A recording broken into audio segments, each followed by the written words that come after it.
The Cursed Rental. I'm standing behind the counter, joking around with Macy, when the entry door chime sounds. "Hello," I say without turning around. "Welcome in," Macy says with genuine excitement. It's how she always greets Blockbuster customers, and it's one of the reasons I'm crushing on her so bad. Before we can resume what I hope is flirting, something hits me in the middle of my back. Ow! I spin around in time to see a raven-haired woman with tattoos all over her arms rushing back out through the store's entrance door. At my feet lies a clamshell rental case, blue, white, and yellow, with the Blockbuster logo. Before I glance away, I notice something odd. The first B in Blockbuster isn't yellow like the rest of the letters. It's a deep crimson. "What the heck was that about?" Macy asks, her bubbly energy down to a low sizzle. "Do you know her?" I shake my head, watching through the store windows as the woman stops directly in front of a silver Camry parked in the lot, which I assume belongs to her. She freezes, seeming to stare out at nothing. A late afternoon breeze stirs the leaves. Birds peck at seeds or insects on the grassy verge bordering the road. The tattooed woman throws herself onto the Camry's hood and slams her forehead into the windshield. I suck in a shocked breath as I hear the muffled thud. She slams her head into the glass repeatedly, weakening it with each hit. Then she changes tactics and jams her head into the middle of the weakened glass, creating a hole as if she's trying to worm her way into the car. Once her head is halfway through the glass, she starts whipping it side to side, up and down, like she's trying to do ultimate damage with the jagged edges of the hole. The scene is so insane I'm paralyzed with shock, trying to remember if I've ever interacted with this woman before. But that paralysis breaks, and I leap over the returns counter, racing outside. As I approach the woman, the damage she's done to her face is sickeningly clear. Skin hangs from her cheeks in ragged flaps. Her eyes are completely ruined, leaking their delicate fluids and gels along with her precious blood, which is splattered all over the windshield now.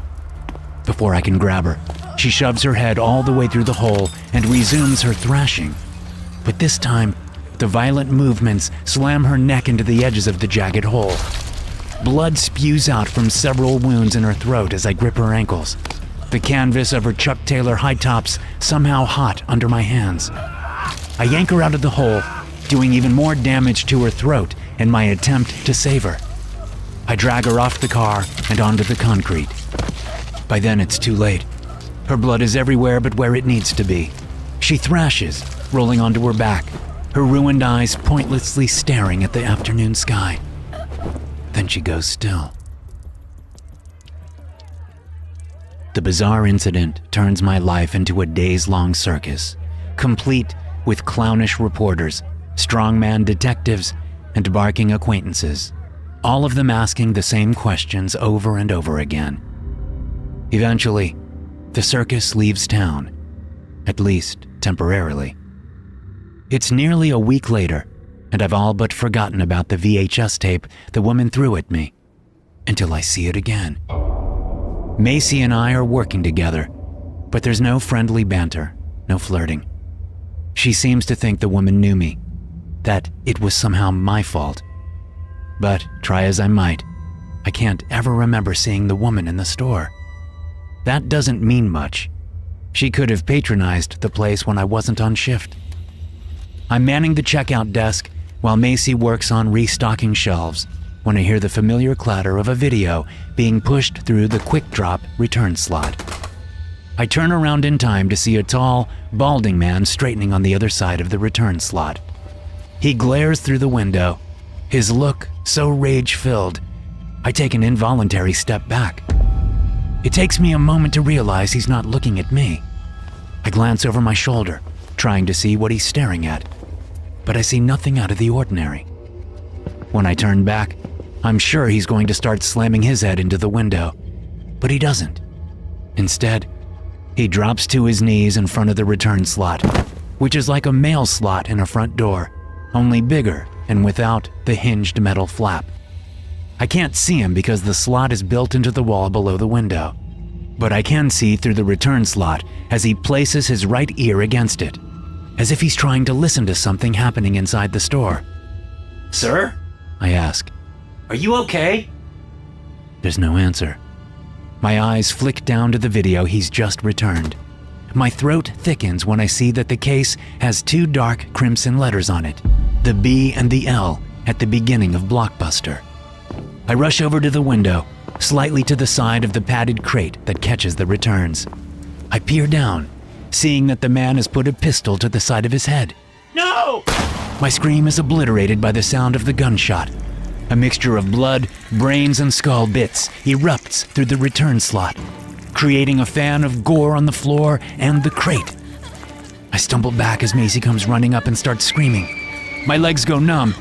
I hit the counter and slide down, staring at the blood-covered rental case with the 2 red letters. The circus comes back to town. This time, it's worse. The cops try to pin it on me, but they have no proof. I don't tell them about the video. They'll just think I'm crazy if I tell them. They let me go with the warning not to leave town. I return to the store for my last shift the next day, before they open again. Macy has outright quit. She refuses to step foot in the place again, and she refuses to come near me. I'm tempted to quit without notice as well, but I need to know. I find the tape waiting on a cart, ready to go back onto the floor. It has been cleaned, along with the rest of the blood and brains that had once been in a man's head. There is no title on the case, which is odd. I open it. No title on the tape either, just a plain black VHS. But there is a barcode on the cover. I scan it and pull up the tape's history. The police identified both victims. The woman was Lori DeSalle. The man was Brian Creed. Their names both come up in the computer system. The last 2 renters. The only 2. Where the title is supposed to come up in the system, there's only a blank spot. I throw the tape on the floor and smash it with my heel, feeling the satisfying crunch of plastic breaking. What the hell are you doing? My manager, Ramiro, shouts as he rushes over. I pause, glaring at him. He holds his hands up and backs away. 2 minutes later, the VHS is in pieces, the tape ribbon ripped apart. Its pieces, along with the case, are in the trash, which I tie up and take out the back, tossing it in the dumpster. I don't bother going back inside. I walk around the building, get into my car, and leave.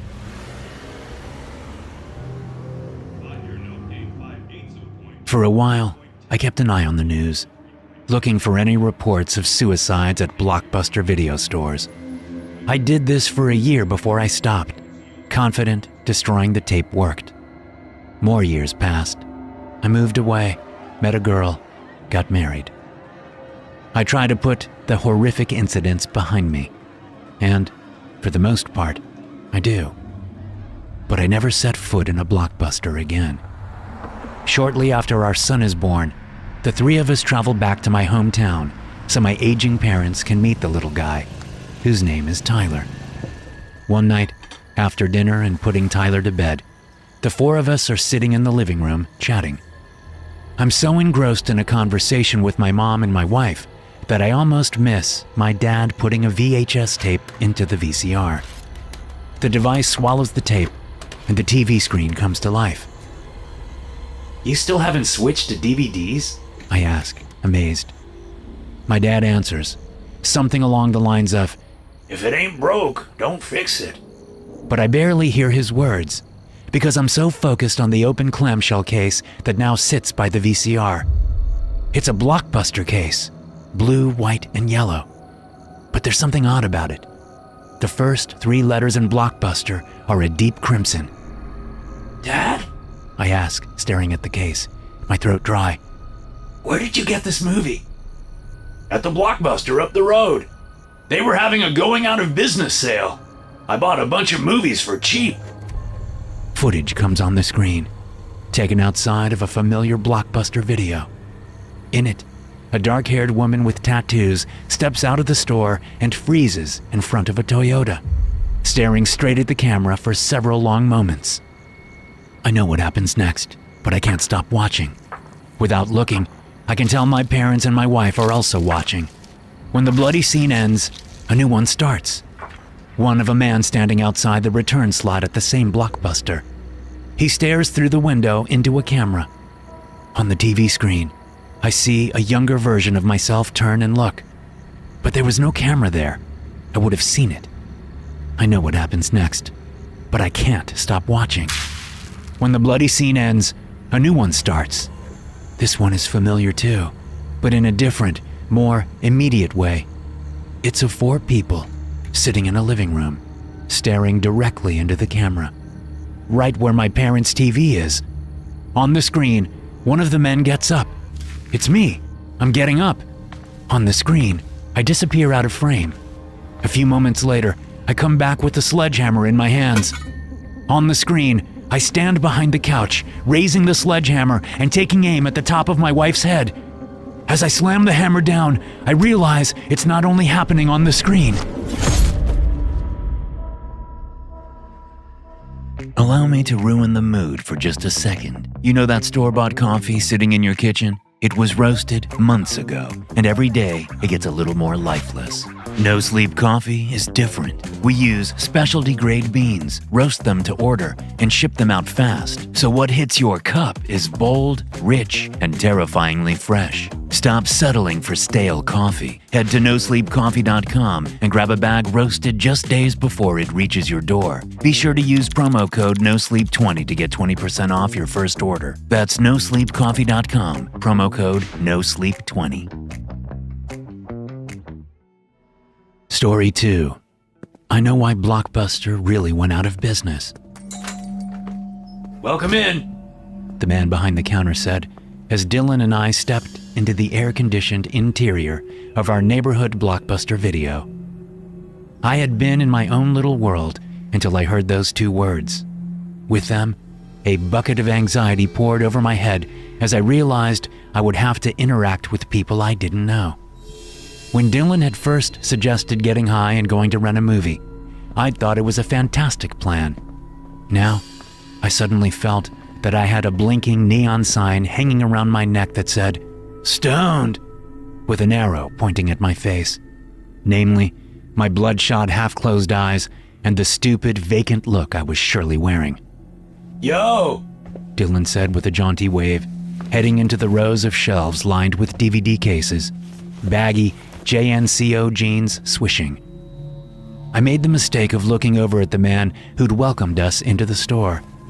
He wore the obligatory navy blue polo shirt with the Blockbuster logo on the breast. We made eye contact, and his average white 30-something features seemed to warp as he smiled. I faced forward and hurried after my friend, wondering why I had agreed to go out into public, stoned out of my mind. It was only the 3rd time I'd gotten high. I was still getting a handle on it. I rushed through the store, which smelled sweetly of plastic and freshly vacuumed industrial carpet, with a faint tinge of ozone from the several TVs placed around, playing movies on mute. The place was empty except for me, Dylan, and the employee. It was nearly 11, closing time for the store on weeknights. Since it was summer vacation and I was crashing at Dylan's house, we had free reign. Dylan's parents were away celebrating their anniversary. Dude, I whispered to my friend, who was perusing the new release wall. I think that guy knows we're high. So? Dylan asked, selecting a display case from the shelf and reading the back. Feeling as if the man's eyes were on me, I had to fight not to look. I thrust my hands into my pockets, feeling my can of Banaka mouth spray, all the rage these days, and Dylan's lighter, which I had absent-mindedly pocketed after cashing out the bowl in Dylan's car. In a frenzy, I pulled both items out, thrusting the lighter at Dylan as if it was damning evidence of a heinous crime. Jeez, Dylan said, taking the lighter. Chill. I took the little plastic cap off the Banaka and sprayed 3 squirts of the minty stuff into my mouth. Then, sure that I reeked of weed, I also sprayed my shirt. Dylan tittered nervously, making me feel ashamed that I was freaking out. "What are you doing, dude?" Before I could answer, my itchy eyes went wide as the employee came walking over, his fat white sneakers making hardly a sound on the thin carpet. His face was still doing that thing, like it was made of silly putty, and someone kept stretching it in all directions. I shoved the banaka in my pocket and yanked a display case off the shelf, pretending to read it, even though the words jumbled incoherently. "Can I help you boys find anything?" No, I think we're good." Dylan paused to read the man's name tag. "Jimmy." "Thanks, so." Jimmy remained where he was. I could tell in my peripheral vision that he had his hands clasped behind his back as he leaned conspiratorially toward Dylan. "Would you like to see the secret rentals?" "What? Like porn?" Dylan asked, never one to beat around the bush. "Not exactly," Jimmy said. "Like underground movies. The most violent, heinous, hardcore stuff you've ever seen. Some of it real." "Like snuff films?" Dylan asked, voice high with unabashed interest. I snuck a glance at Jimmy. One green eye seemed to stretch toward me as if on a stalk. His lips wavered and stretched as he smiled, revealing not only all his teeth, but the entirety of his gums as well. I muttered, "No thanks," and went back to pretending I could read in my current state. "Seriously?" Dylan asked me. "Don't puss out on me, man." I shook my head. "Well, I want to see. Follow me," the melted-faced man said. Dylan put the display case back and followed Jimmy to a door in the far corner. I watched them go, wondering if the horrible feeling in my gut was because of my altered state, or if something else was going on here. Jimmy took a ring of keys from a pocket of his khaki pants and unlocked the door. He opened it, gestured Dylan inside, and glanced at me before going in. This time, black, insect-like legs broke through his stretched and undulating facial skin, like some massive bug was working its way out. He stepped through the door, leaving it open. Given my angle, I couldn't see inside the room.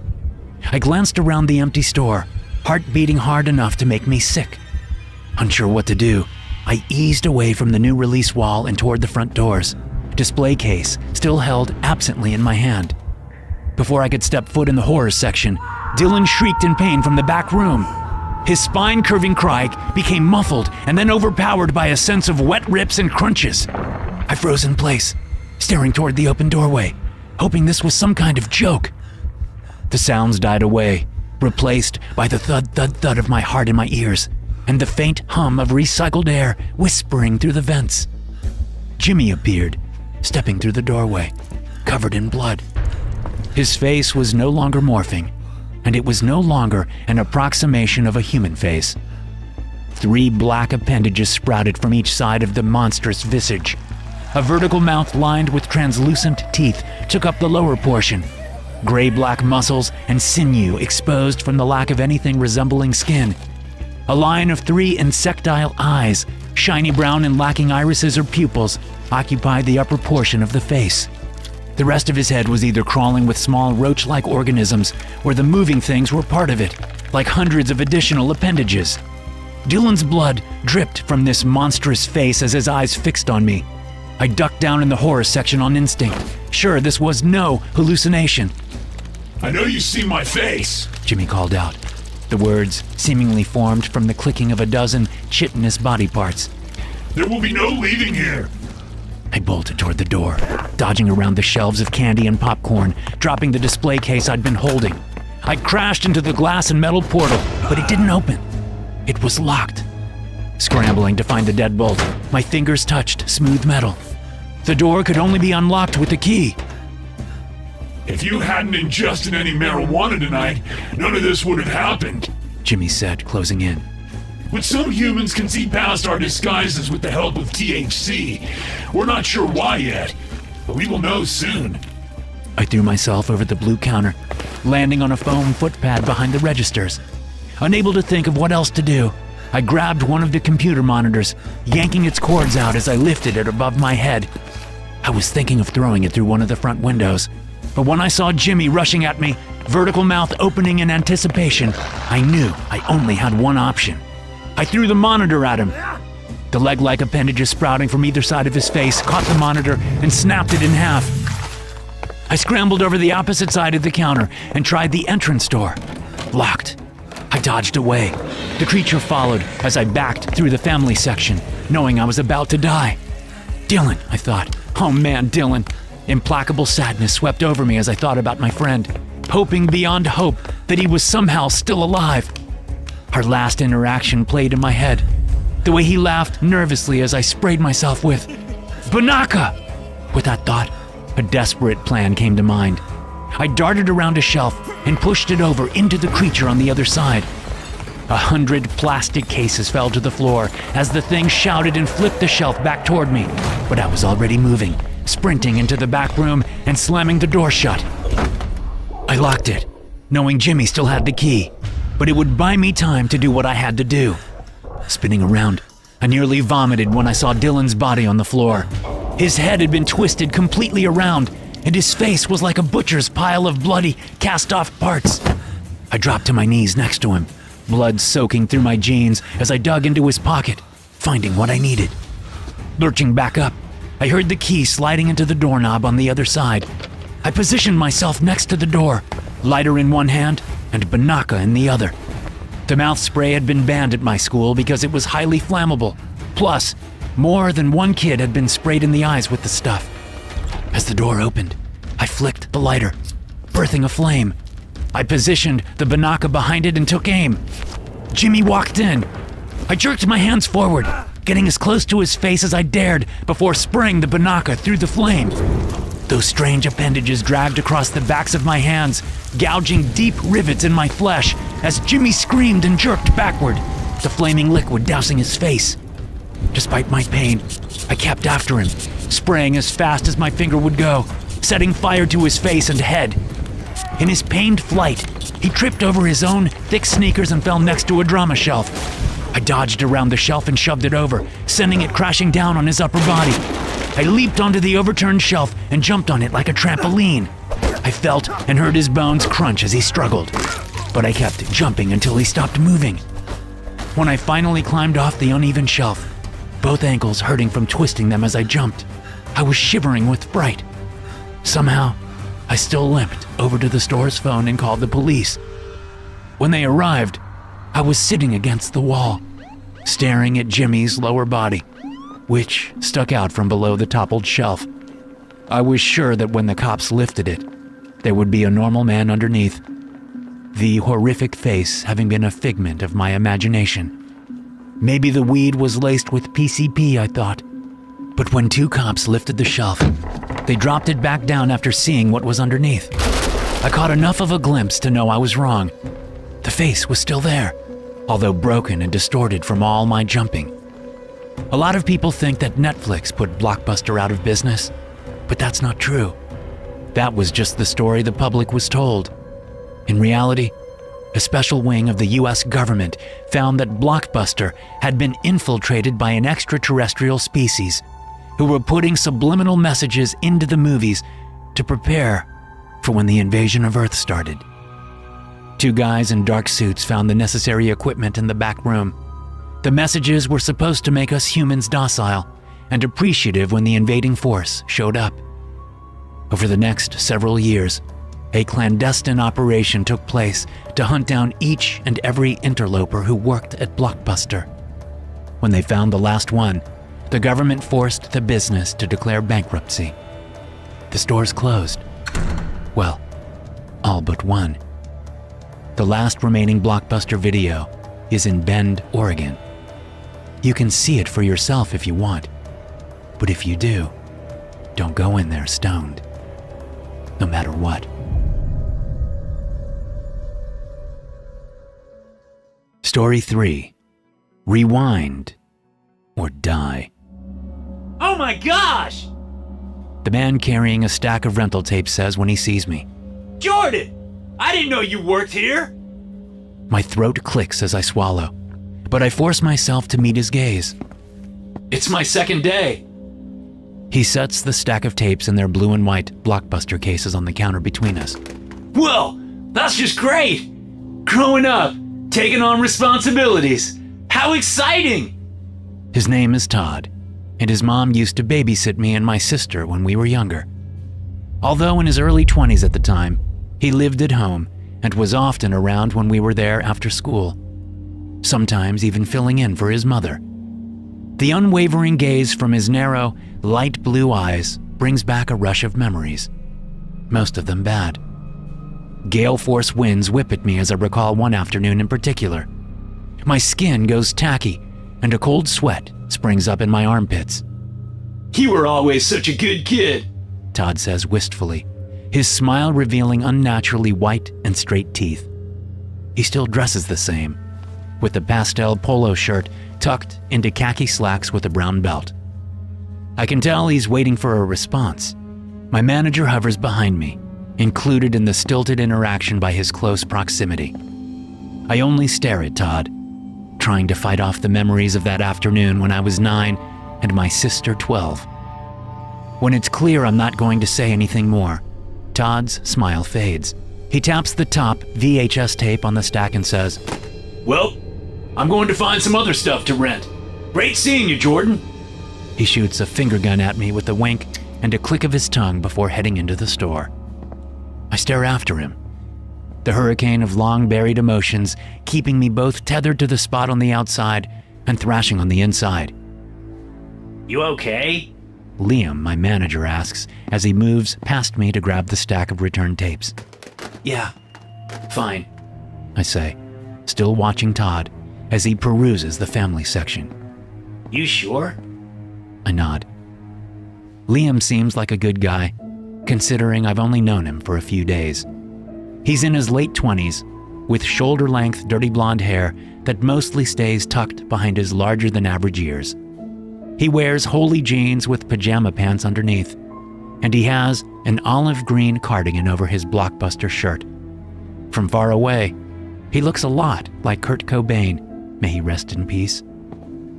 He transfers the stacks of tapes over to one of the computers and picks up the top one, popping the clamshell case open.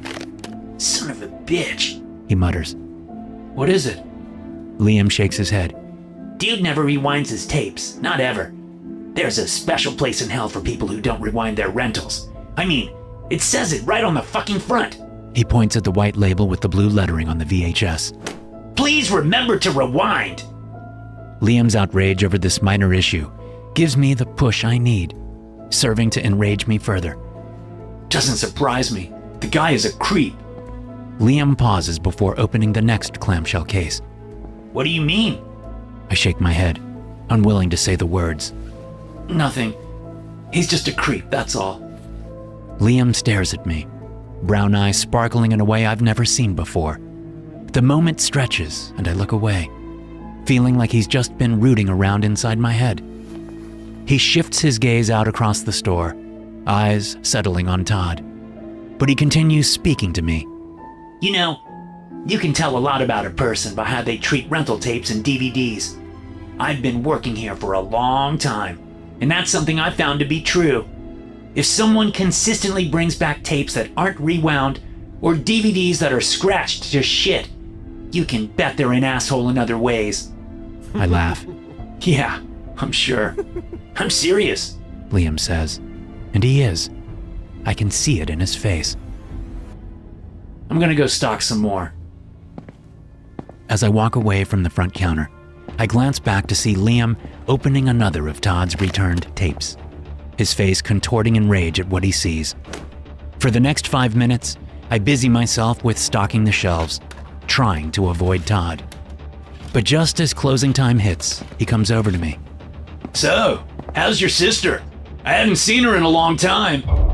I can't help myself. The words just come out. Don't fucking talk about my sister! Todd takes a step back, looking genuinely shocked. What? Why? Come on, man. I saw you two come out of the bathroom that afternoon when your mom wasn't around. I saw the look on my sister's face, and the surprise on your face. She was fucking 12 years old. And you know what? She hasn't been the same since. You wouldn't know why that is, would you, Todd? Todd chuckles nervously and looks around, his face flushing. Are you serious? What do you think happened? Don't play dumb. You know what happened. How many little girls did your mom babysit over the years?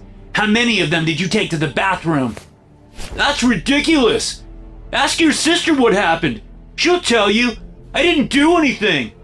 Oh, I asked her. She refused to talk about it. Whatever you said to scare her worked, you fucking sicko. Jordan, I swear.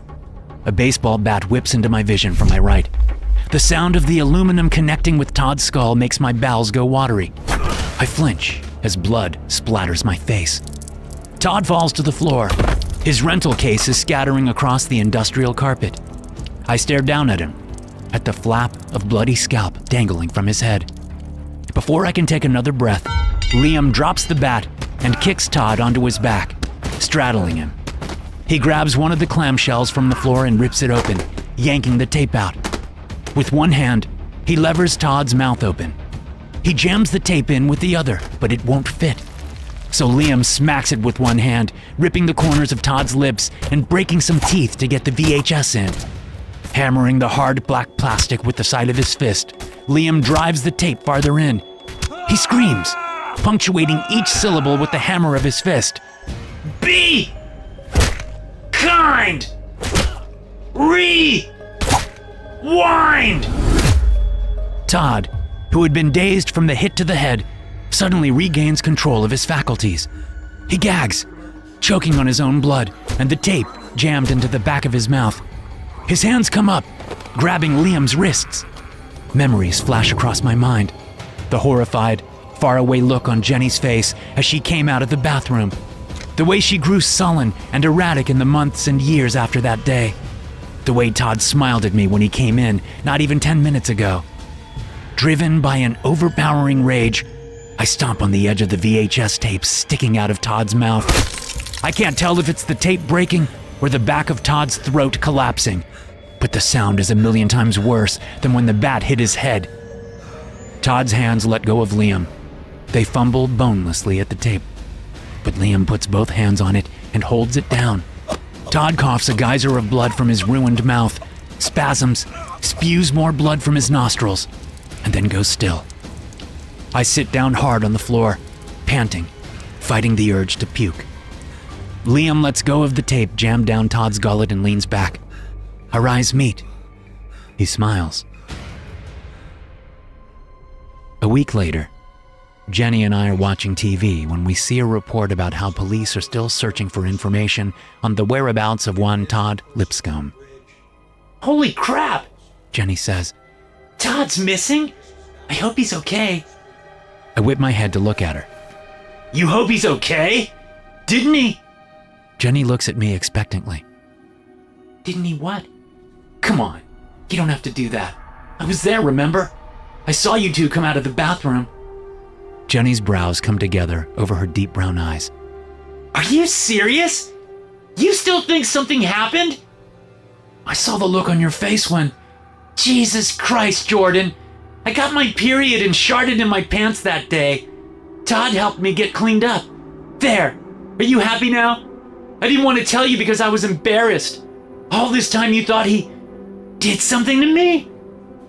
I stare at her, searching for the lie and not seeing it. Bile climbs up my throat. That's it? That's why you were in the bathroom together? Yes. I was so embarrassed I started crying about it, and Todd helped me. He got me a pair of his mother's underwear that barely fit, but it was better than nothing. He turned away when I changed. Then he took my soiled underwear and washed them. He even told his mom about it, and she talked to our mom about it. I was dying of embarrassment the whole time. I mean, getting your first period is bad enough, but combine that with shitting your pants? It was so messed up. But what about... You changed after that. You got all... hormonal? Is that the word you're looking for? I was a girl going through puberty. No shit, I changed, genius. Oh my. What's wrong with you, Jordan? You look like you're going to puke. I stare at the TV, mind reeling. The next news segment comes on, about a robbery at a Pizza Hut. I barely hear it. I'm searching for something to cling on to. And then it comes. He never rewound his tapes, I tell myself, nodding. He got what he deserved. To hear more stories like this, be sure to hit subscribe and turn notifications on. I'll see you in the next one.